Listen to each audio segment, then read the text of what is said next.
ஹாய்மா, எல்லோரும் நல்லா இருக்கீங்களா? இன்றைக்கி நம்ம வீடியோவில் என்ன பார்க்க போகிறோம்னா மிளகு தக்காளி கீரை சூப்பு தாங்க இன்றைக்கி நம்ம ரெடி பண்ண போகிறோம்.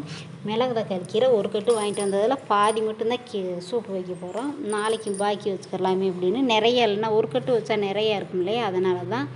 இப்போது சின்ன வெங்காயம், பூண்டு, சீரகம், மிளகு, மல்லி எல்லாத்தையுமே ஒன்று ரெண்டாக தட்டி சேர்த்தாச்சுங்க. தக்காளி பழம் சின்ன சைஸாக ஒரு 3 பழம், மஞ்சத்தூள் எல்லாம் சேர்த்து தண்ணி தேவையான அளவு ஊற்றிக்கிடலாம்.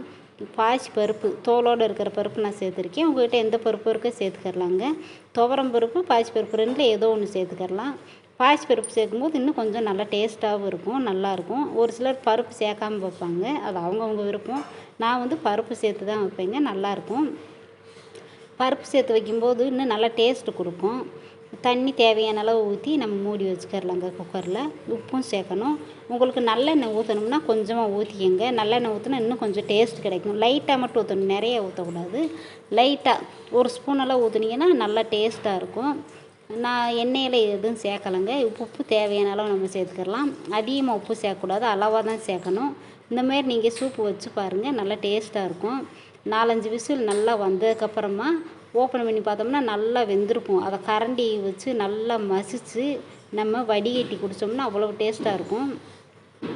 இப்போ பார்த்திங்கன்னா அந்த வடிகட்டுறதெல்லாம் வீடியோ எடுத்து ரெக்கார்ட் ஆகலை, அதனால தான் இங்கே போட முடியலை. இன்னொரு நாள் வேணும்னா உங்களுக்கு போடுறேன்.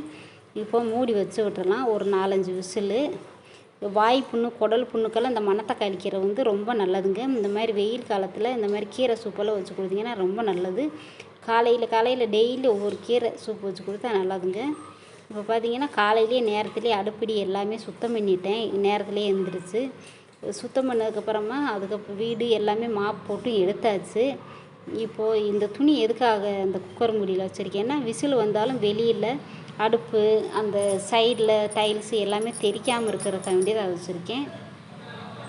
பாருங்கள், பழைய சாதம் கொஞ்சம் இருக்குது. பால் காப்பி காலையில் வச்சது பாக்கி கொஞ்சம் இருக்குது. கூழ் காலையில் எங்கள் மாமா மட்டும் குடிச்சிட்டு ஆஃபீஸ் கிளம்பிட்டாங்க. பாக்கி கூழ் இருக்குது, இன்னும் ஒருத்தருமே சாப்பிடல. என் பசங்களாம் தூங்கிட்டு இருக்காங்க. சரி, தூங்கி எந்திரிச்சதுக்கப்புறமா ஃபஸ்ட்டு சூப்பை குடிச்சிட்டு அதுக்கப்புறமா நம்ம சாப்பிட்டுக்கிடலாம், கூழில் குடிச்சிக்கிடலாம் அப்படின்றக்காண்டி இருக்குது. அடுப்படி எல்லாமே சுத்தம் பண்ணியாச்சு. வீடும் மாப் போட்டு எடுத்தாச்சு. வேலையெல்லாம் காலையில் நேரத்துலேயே முடிச்சிட்டேன். டெய்லியும் உங்களுக்கு வீடு துடைக்கிறத போட்டோம்னா உங்களுக்கு போர் அடிக்கும், அதனால தான் நான் அதை காமிக்கலை. பாருங்கள், எல்லா வேலைகளும் முடிஞ்சு இன்னும் குளிச்சுட்டு வந்து அப்படியே நம்ம சூப் குடிக்கிறது தாங்க. இன்னும் வாசலில் இன்னும் கோலம் போடலை. சரி, குளிச்சுட்டு வந்ததுக்கப்புறம் போட்டுக்கலாம். நிலைவாசல்லாம் மஞ்சள் வைக்கணும், மஞ்சள் குங்குமம்லாம் அதெல்லாம் நம்ம குளிச்சுட்டு வந்து நம்ம செஞ்சுக்கிடலாம் அப்படின்றதுக்காண்டி இன்னும் அப்படியே தான் இருக்குது. துணியெல்லாம் துவைச்சி போட்டாச்சுங்க, எல்லாமே காயுது. இன்னும் பெட் வர மட்டும் இருக்குது, அது பசங்க எந்திரிக்கவும் அதை மிஷினில் போட்டு விட்டுறணும்.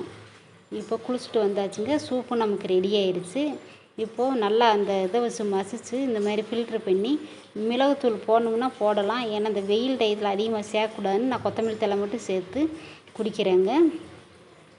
இப்போது நான் உட்காந்து குடிச்சிக்கிட்டு இருந்தேன் சூப்பு. என் பையன் வந்து டிவி ஓடுதுன்னு மறுபடியும் கட் பண்ணிவிட்டு டிவி ஆஃப் பண்ணிட்டு 2வது தடவை வீடியோ எடுத்து வந்தாப்புல. எங்கேம்மா இருக்குது சூப்பு அப்படின்னு. அது அங்கே இருக்க தம்பி எடுத்து குடிங்க அப்படின்னேன். அதுக்கப்புறமா சூப்பெல்லாம் குடிச்சிட்டு வந்ததுக்கப்புறமா நிலைவாசல்லாம் சரி நம்ம மஞ்சள் வச்சுக்கிடலாம், மஞ்சள் குங்குமம் வைக்கணும்னு வந்துட்டேங்க. இதுதான் என்னோடய வேலைகள், இன்றைக்கோட ரொட்டீன் வேலை. இன்னும் மதியம் சமைக்கணும் லஞ்சு. சரி, இந்த வேலையை முடிச்சாச்சுன்னா நம்ம மெதுவாக லேட்டாக தானே சாப்பிடுவோம் அப்படின்றதுக்காண்டி இனிமேல் தான் அந்த வேலையெல்லாம் பார்க்கணும். நிலைவாசல் இந்த மாதிரியெல்லாம் வைக்கும்போது நல்லா மங்களகரமாக இருக்கும், பார்க்கவே தெய்வ கடாட்சியமாக இருக்கும். வெளியிலேருந்து வரும்போது நம்ம தலைவாசலை பார்க்கும்போதே அவ்வளோ லட்சுமி கடாட்சியமாக இருக்கும், பார்க்க அவ்வளோ வாசியாக இருக்கும். யாரெல்லாம் இப்படி செய்வீங்கன்னு மறக்காமல் கமெண்ட் பாக்ஸில் கமெண்ட் பண்ணுங்கள். இந்த மாதிரி செஞ்சுட்டு ஒரு டைம் செஞ்சுட்டு அடுத்த தடவை செய்யலைன்னா உங்களுக்கே பார்க்கும்போது என்னமோ மாதிரி இருக்கும். வாசலில் பார்க்கும்போது விரிச்சோன்னு ஏதோ ஒன்று இல்லாத ஒரு குறையாகவே இருக்கும். இந்த மாதிரி வச்சிங்கன்னா ரொம்ப நல்லா தெய்வ கடாட்சியமாக லட்சுமி மகாலட்சுமி ஐஸ்வர்ய வாசம் செய்கிற இடம் இல்லையா நிலைவாசல், அதனால் நல்லாவும் இருக்கும் பார்க்கவும். நம்ம வீட்டுக்கு யாரும் கெஸ்ட்டு வந்தாலும் நம்ம நிலைவாசலை பார்க்கும்போதே அவங்களுக்கு அப்படியே அவ்வளோ இதாக இருக்கும், மன நிறைவாக இருந்த மாதிரி இருக்கும். பாருங்கள், நல்லா இந்த மாதிரி தான் நான் பண்ணுவேன். ஏன்னா இந்த மாதிரி குங்குமம் மஞ்சள்லாம் வச்சதுக்கப்புறமா லெமன் இருந்தால் கட் பண்ணி வச்சு விடுங்க. 2 சைடுமேவும் ஒரு சைடு குங்குமம் ஒரு சைடு மஞ்சள் தடவி வச்சு விட்டிங்கன்னா இன்னும் நல்லாயிருக்கும். நான் லெமன் இருந்தால் வச்சு விடுவேன், இல்லைன்னா வைக்கிறது இல்லைங்க.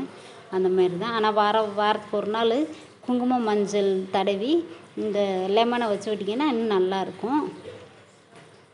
பாருங்கள், நீங்கள் மாமா வாங்கிட்டு வர சொல்லி அதை கட் பண்ணி வச்சு விடணுங்க. இப்போ குங்குமம் எல்லாம் மஞ்சள்லாம் தடவுனதுக்கப்புறமா குங்குமம் வச்சுக்கிட்டு இருக்கேன். இன்னும் வாசலில் கோலம் போட்டாச்சுன்னா எனக்கு வேலை முடிஞ்சுங்க. இந்த மாதிரி தான் என்னோடய ரொட்டீன் வேலை இன்றைக்கி காலையில் போச்சு. நீங்கள் யாரெல்லாம் இப்படியெல்லாம் செய்வீங்கன்னு மறக்காமல் கமெண்ட் பாக்ஸில் கமெண்ட் பண்ணுங்கள். எனக்கு தெரிஞ்ச கோலம் சிம்பிளாக போட்டாச்சுங்க. எனக்கு பெரிய அளவுலலாம் கோலம் போட தெரியாது, இந்த அளவு தான் எனக்கு தெரியும். கோலமெல்லாம் போட்டால் இன்னும் நல்லாயிருக்கும். ஏன்னா இங்கே வந்து கோலம் போட்டேன் வந்த புதுசில், அது வந்து எடுப்பாக தெரியல. அதுவும் இல்லாமல் இந்த பெயிண்ட் அடித்தனால அது நல்லா இல்லை. பெயிண்ட் அடிக்காமல் சிமெண்ட் தரையாக இருந்தால் இன்னும் நல்லாயிருக்கும் பார்க்க.